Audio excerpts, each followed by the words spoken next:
Hello viewers, स्वागत है आप सभी का मेरे यूट्यूब चैनल स्कूल ट्यूशन गुरुजी में।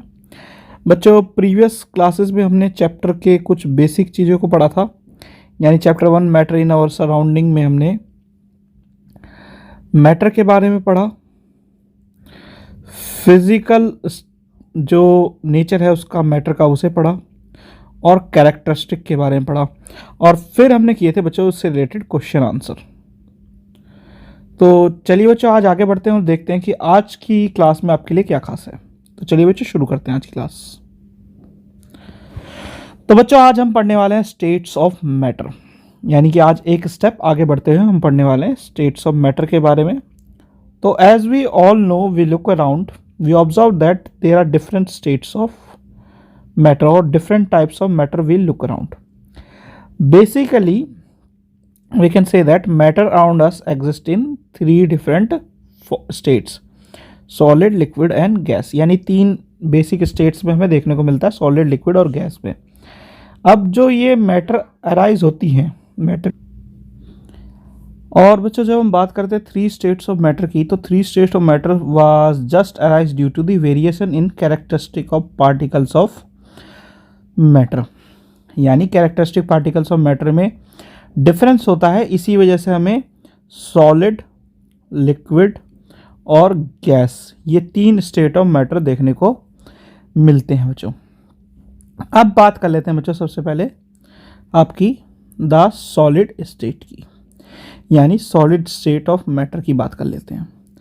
तो बच्चों जब हम सॉलिड स्टेट ऑफ मैटर की बात करते हैं तो इसके लिए एक छोटी सी एक्टिविटी दी हुई है। एक्टिविटी क्या करनी है बच्चों में कि हमें एक पेन, एक बुक, एक नीडल और एक piece of wooden stick collect करनी है और उनका स्केच बनाना है अपने नोटबुक में पेंसिल से।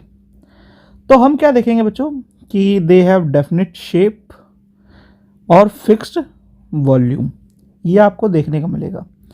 अब जब इन्हें हैमर करते हैं या पुल करते हैं या फिर ड्रॉप करते हैं तो इनकी जो चीज़ें हैं वो चेंज नहीं होती, शेप, साइज, इस तरह की चीज़ें चेंज नहीं होती।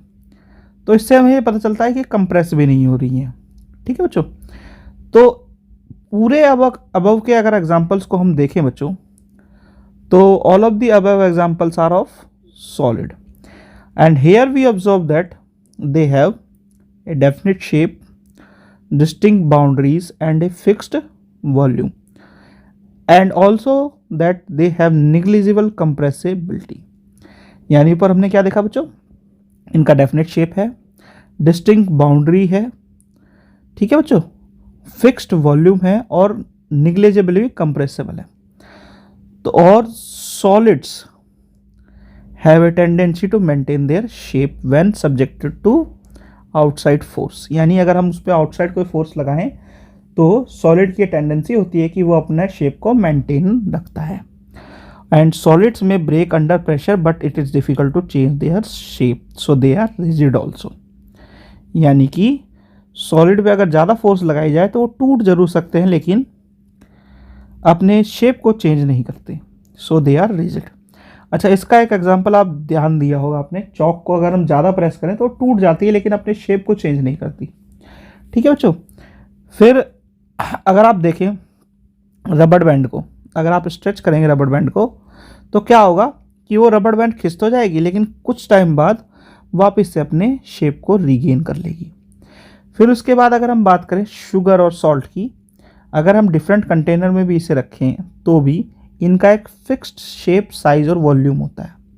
कैसे, अगर आप बात करें शुगर के छोटे छोटे दाने आपको ऐसे देखने को मिलते हैं बच्चों, और अगर बड़े की बात करें जो क्यूब होते हैं वो तो क्यूब होते ही हैं, तो उनमें क्या है, एक फिक्स्ड शेप आपको देखने को मिल रहा है। ठीक है बच्चों। फिर उसके बाद अगर सॉल्ट की बात करें तो सॉल्ट के भी छोटे छोटे दाने आपको अलग से ही देखने को मिलते हैं और वो अलग ही साइज़ के होते हैं। फिर अगर बात करें हम स्पंज की, कि स्पंज कंप्रेस कर जाता है आल्दो वो सॉलिड होता है, तो इसका कारण ये होता है कि उसमें क्या होता है, पोर्स होते हैं बच्चों। क्या होते हैं, उस पर पोर्स होते हैं, छोटे छोटे छेद होते हैं, माइन्यूट होल होते हैं, जिसकी वजह से हवा जो ट्रैप होती है वो उसमें से निकल जाती है और जैसे ही हम उसे दबाते हैं वो निकलने के बाद उसे छोड़ते हैं तो फिर वापस उसमें आ जाती है।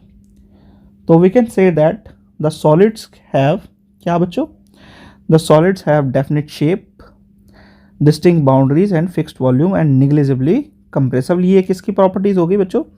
ये होगी आपकी सॉलिड की बेसिक प्रॉपर्टी। अब बात कर लेते हैं लिक्विड की।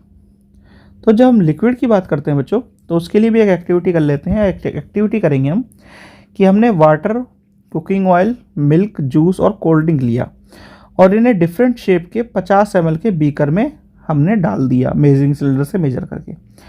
अब क्या होगा, हमें क्या देखने को मिलेगा कि ये सारे के सारे 50 ml वॉल्यूम के तो हैं, लेकिन जो इनका शेप है वो क्या है, जिस कंटेनर में हमने उसे डाला है उस कंटेनर के हिसाब से हो जाएगा, और अगर हम इस कंटेनर को चेंज करते हैं तो ये चेंज भी हो जाएगा। So what we observe here that the liquid have no fixed shape but fixed volume. They take up the shape of container in which they are kept. Liquid flow and change shape, so they are not rigid but are called fluid.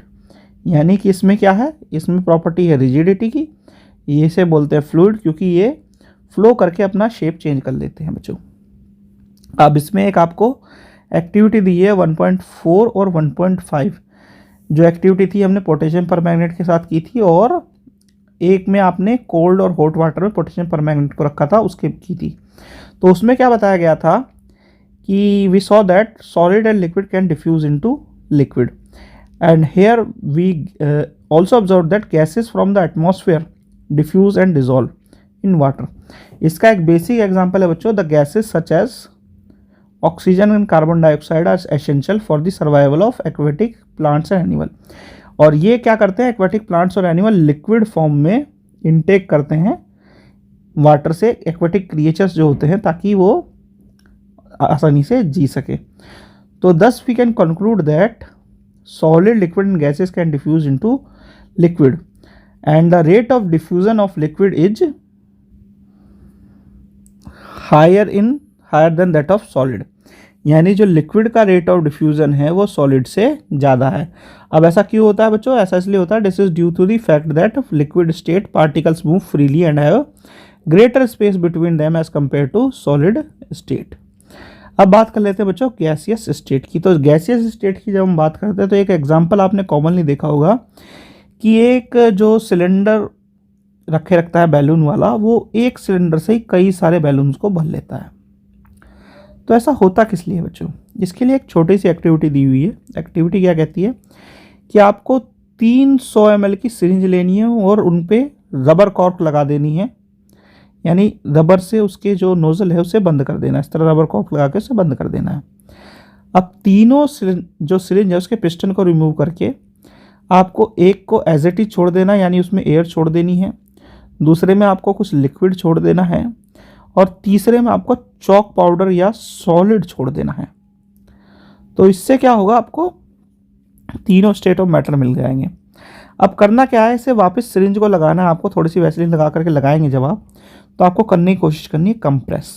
तो air वाला तो काफ़ी हद तक compress हो जाएगा, liquid वाला कुछ हद तक कंप्रेस होगा, और सॉलिड वाला बिल्कुल नहीं होगा। तो ये क्या दिखाता है बच्चों? ये दिखाता है कि एयर जो है या गैसियस स्टेट जो है वो हाईली कंप्रेसिबल है as compare to solid and liquid. यानी जो गैसियस स्टेट है वो हाईली कंप्रेसिबल है, और उसे कंप्रेस करके हम बहुत बड़ी मात्रा को छोटी जगह में रख सकते हैं। और इसका एग्जांपल है बच्चों the liquefied petroleum gas LPG, जो कि सिलेंडर आपके घरों में यूज़ होता है फॉर कुकिंग।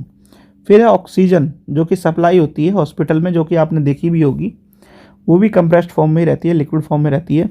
और एक जो आप रोज़ देखते हैं आपके किसमें व्हीकल्स में, वो है कंप्रेस्ड नेचुरल गैस CNG, जो कि यूज़ होती है एज ए फ्यूल। एंड क्योंकि ये हाईली कंप्रेसिबल है बच्चों, तो इस वजह से large volume of gas can be compressed into small cylinder and transported easily.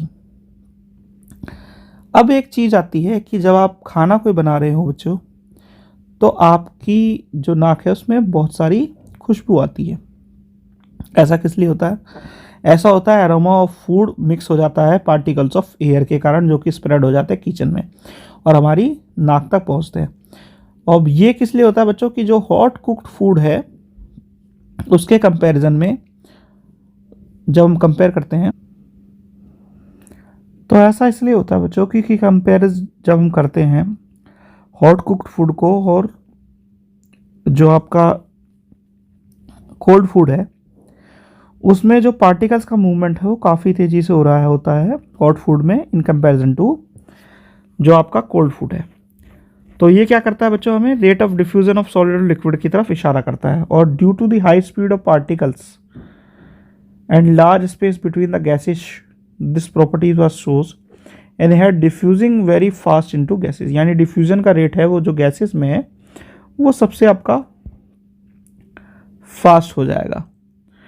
तो यहाँ पे हम क्या कह सकते हैं, in the gaseous state the particles move randomly at high speed due to random movement. The particle hit each other also the walls of container. The pressure exerted by the gas is because of the force exerted by the gas of particles per unit area of the container. So we can say that बच्चों कि rate of diffusion जो होता है gases में काफ़ी ज़्यादा होता है। और अगर आप इस इमेज को शो करेंगे बच्चों तो आपको 3 स्टेट्स ऑफ मैटर कंपेयर होते हुए दिख जाएंगे कि कैसे ये यहाँ पे क्लोजली पैक्ड है, यहाँ थोड़ा लूज है और यहाँ पे सबसे ज़्यादा लूज है और मूवमेंट ऑफ पार्टिकल सबसे ज़्यादा गैसियस में है, उससे कम लिक्विड में और सबसे कम होता है सॉलिड में बच्चों। तो इस तरह की बेसिक चीज़ें आपको देखने को मिलेगी बच्चों इसमें। अब ये सब करने के बाद बच्चों आगे हैं आपके बच्चों क्वेश्चन आंसर्स। तो नेक्स्ट क्लास में हम इसे क्वेश्चन आंसर्स को कवर करेंगे बच्चों। तो बच्चों यहाँ पे आपकी वीडियो होती है कंप्लीट। इसका हिंदी वाला पार्ट देखने के लिए हिंदी मीडियम वाले बच्चे इस वीडियो के एंड में आपको देखने को मिल जाएगा और साथ में अलग से मिलेगी आपको वीडियो, तो उसे ज़रूर देखें। अगर आपको कोई चीज़ें छूट गई हिंदी मीडियम वाले बच्चों के लिए या इंग्लिश वाले बच्चों को कोई दिक्कत हो रही है तो हिंदी मीडियम में भी उस वीडियो को देख सकते हैं बच्चों। तो बच्चों यहाँ हो गई आपकी वीडियो कंप्लीट और ये वाला टॉपिक भी आज का। आशा करता हूँ आपको वीडियो अच्छी लगी होगी। अगर वीडियो अच्छी लगी हो तो चैनल को सब्सक्राइब करें, वीडियो को लाइक करें, शेयर करें। Thank you.